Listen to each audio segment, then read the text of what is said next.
Hello students, welcome students. आज हम बुद्धि का ही अगला टॉपिक करेंगे। बुद्धि में ही उस टॉपिक का नाम है बुद्धि परीक्षण के प्रकार। जैसा कि आपको पता है, हमने पहले बुद्धि परीक्षण के बुद्धि के बारे में जान लिया है, बैचलर की डेफिनेशन कर ली है, बुद्धि के प्रकार कर लिए हैं और इसके अलावा हमने बुद्धि के कुछ सिद्धांत किए हैं। बाकी सिद्धांत भी हम आगे कंटिन्यू करेंगे, लेकिन उसमें एक पहले ये छोटा सा एक टॉपिक समझना बहुत आवश्यक है। बुद्धि परीक्षण के प्रकार। बुद्धि परीक्षण मुख्य रूप से स्टूडेंट्स दो प्रकार का होता है। कौन कौन सा? इंडिविजुअल और ग्रुप, यानी व्यक्तिगत तथा समूह। जो बुद्धि के टेस्ट होते हैं वो दो प्रकार से एडमिनिस्ट्रेट होते हैं या लागू होते हैं। किन किन दो प्रकारों से? व्यक्तिगत रूप से या समूह के रूप से। अर्थात व्यक्तिगत रूप का मतलब एक समय में एक ही व्यक्ति पर लागू करना, और सामूहिक रूप के मतलब जैसे आप नाम से ही समझ आता है, समूह क्या है? एक समय में एक से अधिक व्यक्तियों पर एक साथ टेस्ट को लागू करना। ठीक है, तो दो प्रकार कौन कौन से हो गए? व्यक्तिगत तथा सामूहिक। इन दोनों प्रकारों के आगे चार प्रकार हैं, यानी बुद्धि परीक्षण के आगे चार प्रकार है। चाहे वो व्यक्तिगत हो उसके भी चार प्रकार है, चाहे वो सामूहिक हो उसके भी चार प्रकार हैं। यानी बुद्धि परीक्षण के चार प्रकार हैं उनके क्वेश्चंस के आधार पर। ठीक है, तो कौन कौन से चार प्रकार हैं? सबसे पहला प्रकार है शाब्दिक बुद्धि परीक्षण। अब शाब्दिक बुद्धि परीक्षण में क्या है?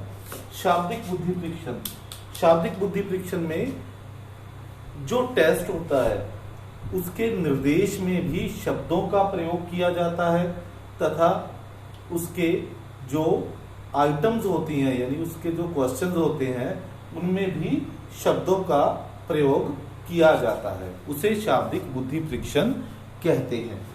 अगला है अशाब्दिक बुद्धि परीक्षण।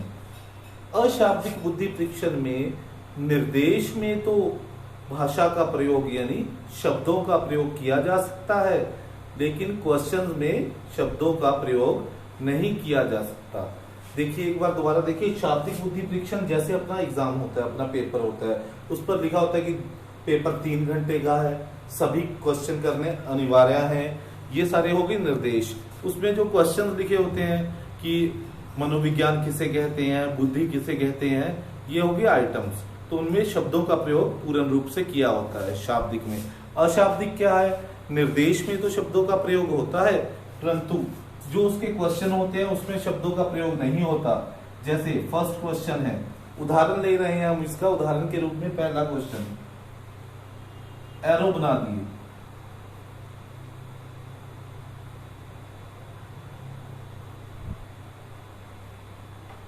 आगे क्वेश्चन मार्क है कि इसके बाद कौन सा एरो आएगा। इस प्रकार के जो बुद्धि परीक्षण होते हैं जिसमें संकेतों का प्रयोग किया जाता है, अशाब्दिक बुद्धि परीक्षण कहलाते हैं। तीसरा है क्रियात्मक बुद्धि परीक्षण। क्रियात्मक बुद्धि परीक्षण में भाषा का प्रयोग अगर चाहे तो इसके निर्देशों में किया जा सकता है, आमतौर पर नहीं करते। अगर चाहे तो, अगर जरूरत हो तो इसके निर्देशों में किया जा सकता है, परंतु इसको परफॉर्म करना पड़ता है। जैसे कोई बच्चों की गेम होती है ब्लॉक वाली, एक के ऊपर दूसरा लगाना, तीसरा लगाना, कार्ड से हम वो जो मैप बनाते हैं उसका टावर बनाते हैं कार्ड्स का, वो ऐसे सारी चीजें क्रियात्मक बुद्धि परीक्षण है, यानी इसको परफॉर्म किया जाता है।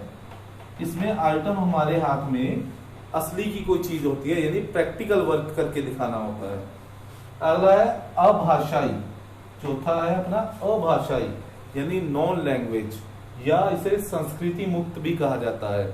इसमें किसी प्रकार की कोई भाषा का प्रयोग नहीं किया जाता तथा इसमें ऐसे क्वेश्चंस लिए जाते हैं जो कि सारी संस्कृति से मुक्त हो, यानी उसका ये प्रभाव ना पड़े कि इस टेस्ट को अमेरिका में लागू किया जा रहा है तो अच्छे अंक आ रहे हैं, भारत में किया जा रहा है तो कम आ रहे हैं, चीन में किया जा रहा है तो बिल्कुल भी नहीं आ रहे। तो इसमें ऐसी आइटम्स को लिया जाता है जिसका प्रयोग कहीं भी किसी भी स्थिति में किया जा सके, इसलिए इसको संस्कृति मुक्त बुद्धि परीक्षण भी कहा जाता है। तो स्टूडेंट्स, ये